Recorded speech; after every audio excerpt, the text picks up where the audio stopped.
It has been more than a month since the release of Judas and the Black Messiah, an amazing film about the Black Panthers. With the recent Oscar nominations and my opportunity to interview the cast members, I thought now would be the perfect time to really get into the movie and talk all about it. So, spoilers are ahead if you haven't seen it, and let's get into it.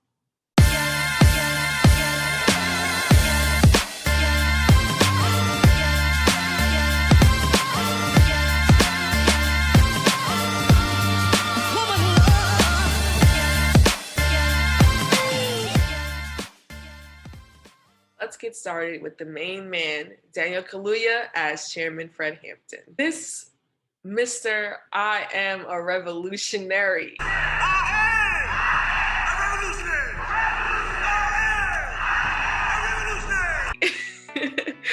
Daniel Kaluuya was literally amazing in this film. Just looking at how versatile his roles have been and being able to see him in this role as opposed to his Queen and Slim role and his Get Out role, it was just spectacular. Daniel Kaluuya is the type of actor who gives his whole self to whatever role he's in. So he really took the time to know Chairman Fred Hampton and become kind of Chairman Fred Hampton. And honestly, it showed because Daniel Kaluuya did an amazing job and it was exciting to watch him. He pulled you in. And it's because of the work that he put in. He immersed himself into the daily routine of Chairman Fred Hampton. And one of the major things he did was listen to some of the speeches that Chairman Fred Hampton would listen to in the morning. I asked Daniel Kaluuya what speech resonated with him the most, and he responded. Malcolm X's speech when he says, "The house is on fire. Do not blame the person who awakened you with having set the fire." He said that it is about awareness and how if we don't like our conditions that we wake up to, having that awareness to not project the negative energy on the person who loved you enough to wake you up. He continued to say, it is applicable in a lot of areas of life, not only on racial issues, but it's about how we've been conditioned to believe love is an aesthetic as opposed to a deed. Next up, we have the amazing Laurence Stanfield as William O'Neill. Laurence Stanfield did this eloquently. This was a tough role to play because William O'Neill was literally trapped by the system. Ultimately, he is the Judas of Judas and the Black Messiah, and he put into motion the events that kind of led up to Chairman Fred Hampton's death. However, was it really his fault? Is he inherently good or evil? And that is what I asked Lakeith, and his response to that was, I personally don't believe anyone is inherently good or evil. I don't think those words could accurately describe the complexity of being a human. It depends on perspective. No one wins in that game, right? Except the government. That seems to be the villain to me, the government.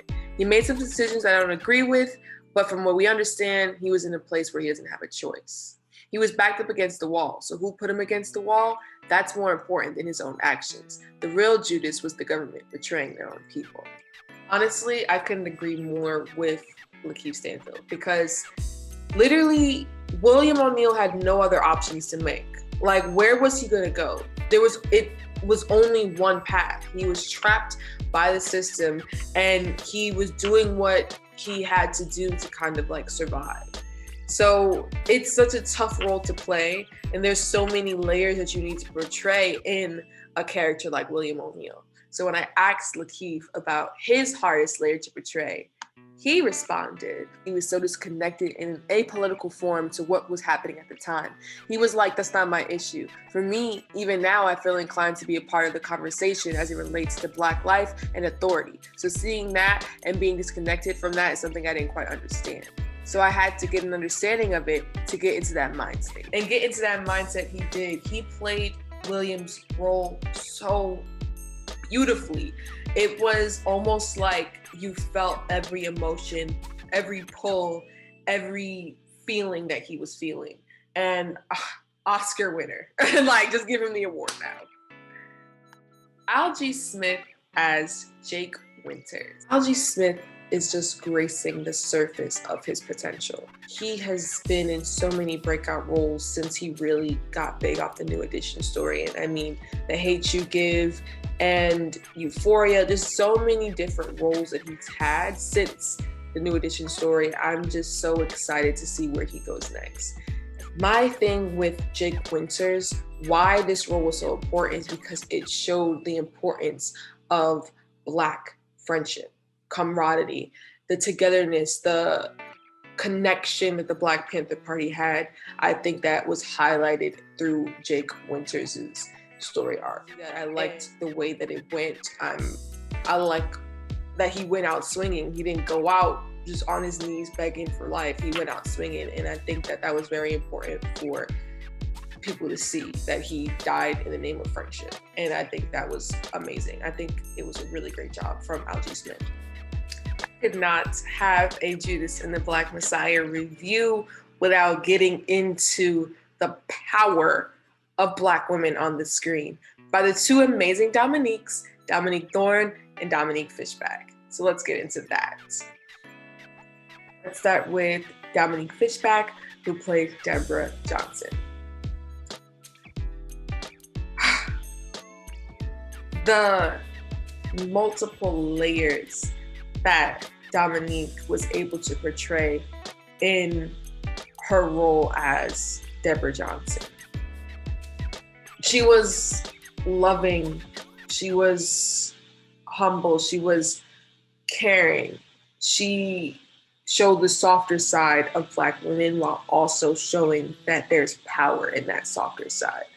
I think that she portrayed Deborah Johnson, being that she worked like hand in hand with her, I think that it kind of helped her and guided her along her role while she was finding who this woman was. I felt everything that she felt, every scream, every cry, and the ending scene where she had to kind of like get off of Chairman Fred Hampton while she was pregnant and while they were in bed. It was just so incredibly powerful that I can't even imagine. She just did an amazing job. And I asked her, being that she had this time with Deborah Johnson and being that before she was in Project Power with Jamie Foxx, what do she think that Deborah Johnson's superpower would be?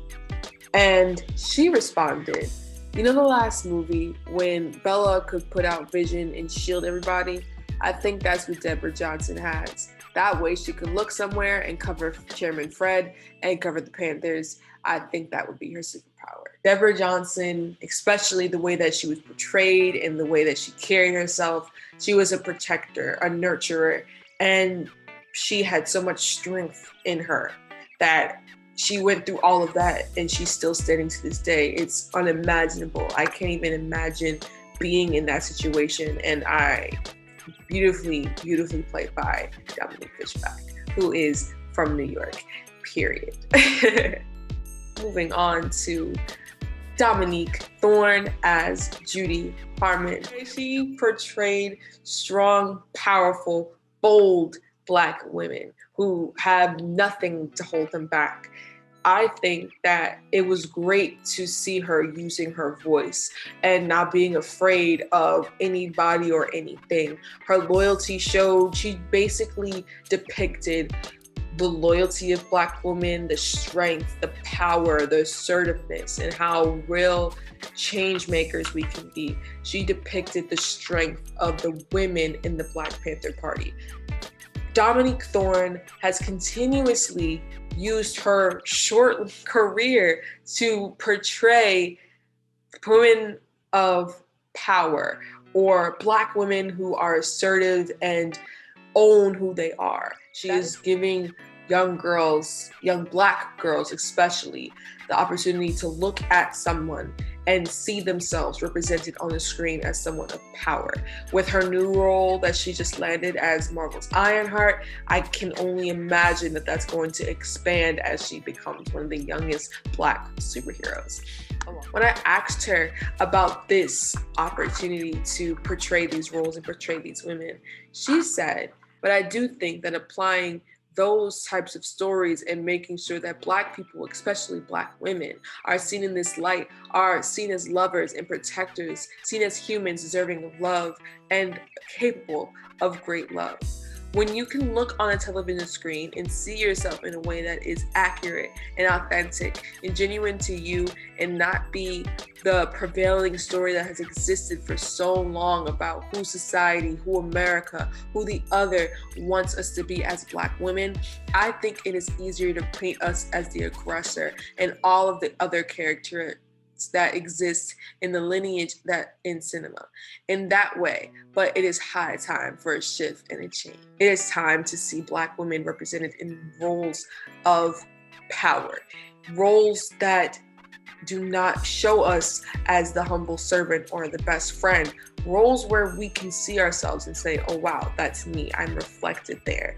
And I think that Dominique Thorne is picking these roles, and it just, maybe it's not her purposely, but she has landed these roles that have made such an impact on the Black community and for Black women. Judas and the Black Messiah is an amazing movie with a spectacular cast. It was moving, and you fell into the story, and it gave us who the Black Panthers are. It gave us who we are as Black people, who we can be when we organize and when we unite.